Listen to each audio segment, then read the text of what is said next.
এটা সৰু খবৰ অথচ যি 40 লাখ পৰিয়ালক প্ৰভাৱিত কৰিব তাৰ বিষয়ে দুআষাৰ কওঁ বুলি ফেচবুক লাইভলৈকে আহিলোঁ।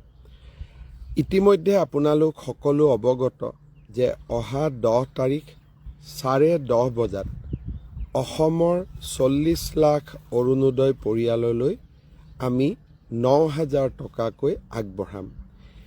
এই উপলক্ষে অসমৰ প্ৰতিখন পঞ্চায়তত অসমৰ প্ৰতিটো কাৰ্বি আলং আৰু ডিমা হাছাও জিলাৰ MSC অঞ্চলত আৰু BTCৰ VCDC অঞ্চলত আৰু নগৰসমূহৰ ৱাৰ্ডত আমি একোখনকৈ সভাৰ আয়োজন কৰিছোঁ। 10:30 বজাত এই সভা অনুষ্ঠিত হ'ব আৰু সভা চলি থাকোঁতেই আপোনালোকক আমি এই 9,000 টকা দিয়াৰ ব্যৱস্থা কৰিম। সেইবাবে মই সকলো অৰুণোদয় হিতাধিকাৰী পৰিয়ালক এই সভাত উপস্থিত থকাৰ বাবে বিনম্ৰভাৱে নিমন্ত্ৰণ আৰু আমন্ত্ৰণ জনাইছোঁ।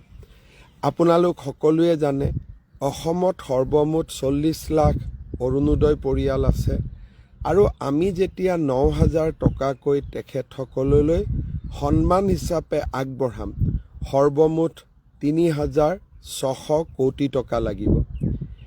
একেদিনত একেলগে 3,600 কোটি টকা এনেধৰণে হস্তান্তৰ কৰাটো ইও এক অভিলেখত পৰিণত হ'ব।